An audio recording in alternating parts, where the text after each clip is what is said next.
مینار پاکستان کے حوالے سے اس اصطلاح کی روشنی میں چند مطالب بیان ہوئے ہیں، مومنین انہیں بھی ضرور سنیں، مد نظر رکھیں، اور جو مطالب وہاں بیان ہوئے ہیں میں یہاں تکرار نہیں کرتا، یہاں تاکید کرنی ہے چند اہم امور کے اوپر کہ انشاءاللہ یہ اجتماع تاریخی نوعیت کا ہوگا، چونکہ اس کی فضا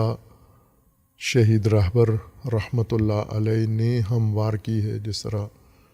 تمام دنیا اسلام کے لیے، تمام عالم انسانیت کے لیے رہبر شہید نے اپنی جان دے کر جو ذہنی افق اور قلوب آمادہ کیے ہیں، اسی طرح سیاسی اور سماجی فضا ہموار کی ہے، دینی مذہبی فضا، جذباتی احساساتی فضا ہموار کی ہے۔ اس آمادہ ماحول میں، اس تیار فضا میں جو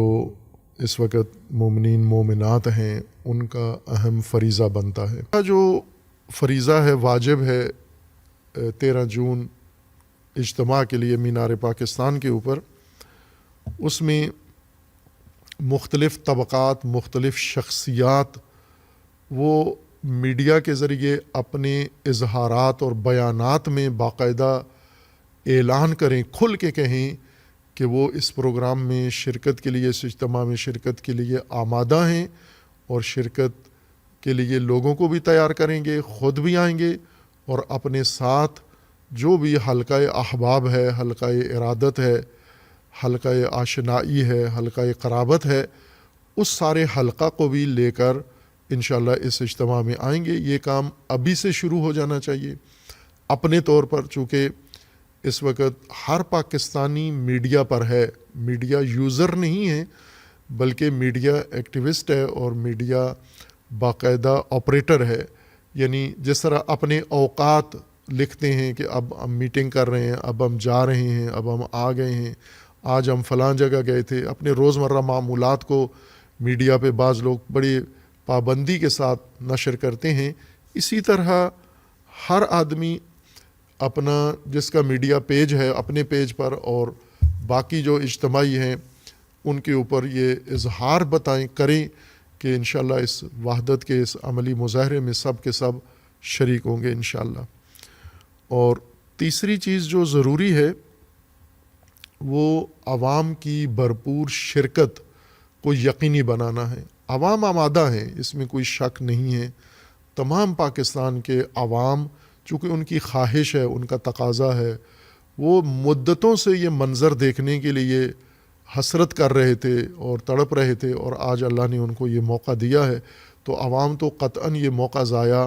نہیں کریں گے۔ لیکن دور دراز سے، ملک بھر سے عوام کو اس اجتماع میں شرکت کرانے کے لیے،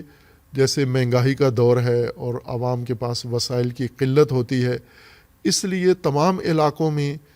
عوام کی بھرپور شرکت کے لیے لوگوں کو آمادہ کیا جائے اور ان کے لیے وہ ضروری وسائل فراہم کیے جائیں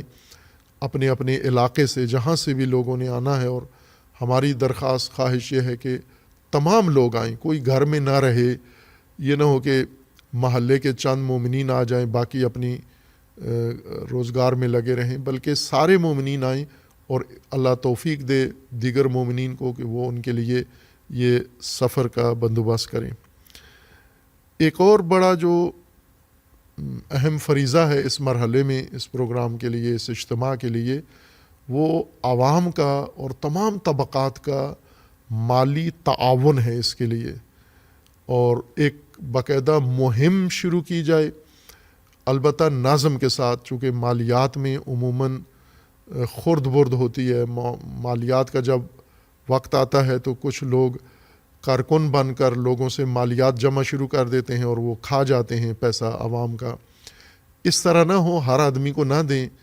بلکہ اس کا نظم قائم کریں، اس کی کوئی ترتیب قائم کریں، اس کے لیے کوئی اکاؤنٹ بنائیں، اس کے لیے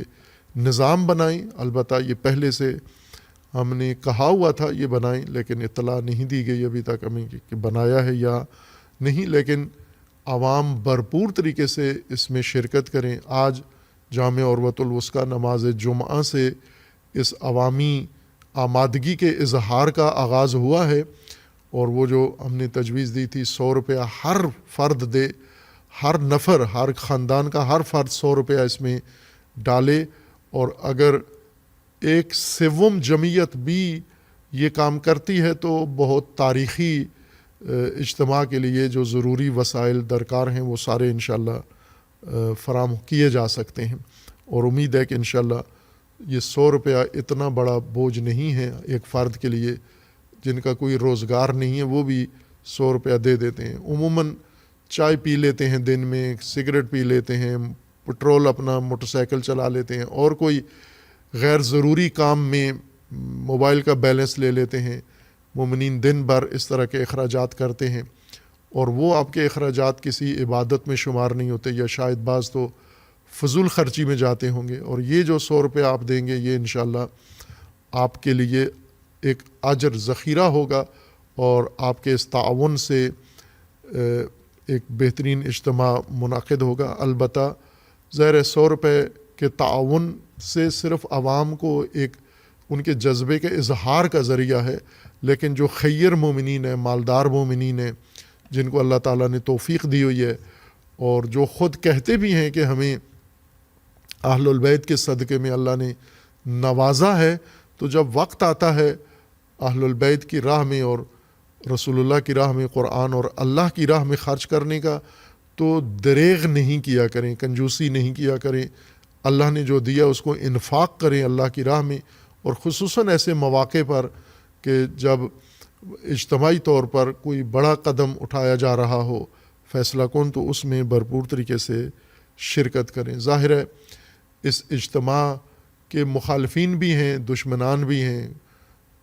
جو فرقہ پھیلانے والے ہیں، تکفیری ہیں، ناصبی ہیں،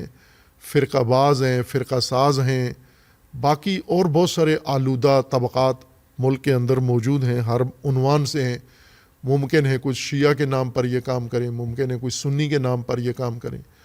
لیکن ہیں ایسے۔ یہ ابلیس کا لشکر ہے، اور انبیاء کے ہوتے ہوئے اللہ نے اس لشکر کو تباہ نہیں کیا، اور انبیاء نے بھی کبھی دعا نہیں کی کہ یہ نیست و نابود ہو جائے اور فقط انبیاء رہ جائیں، بلکہ شیاطین، منافقین اور انبیاء ایک ساتھ کام کرتے رہے۔ انبیاء اپنا کام کرتے رہے، اولیاء اوصیاء اپنا کام کرتے رہے، شیطان و ابلیسی لشکر اپنا کام کرتا رہا۔ تو یہ ابلیسی لشکر ہے، یہ ہر کام میں مخالفت کرے گا اور روڑے اٹکائے گا۔ آپ نے اس ابلیس کو بھی ناکام بنانا ہے، اور یہ جو اجتماع کے لیے فضا خراب کرنے کی کوشش کریں گے اس کا بھی بھرپور آپ نے مقابلہ کرنا ہے۔ ان کے جال میں نہیں اترنا، ان کے پراپوگنڈے میں نہیں آنا۔ جو وہ چاہتے ہیں کہ فرقہ وارانہ ماحول اس موقع پر بنا کے الجھا دیں، ان بسوں میں نہیں پڑنا ہے انشاءاللہ۔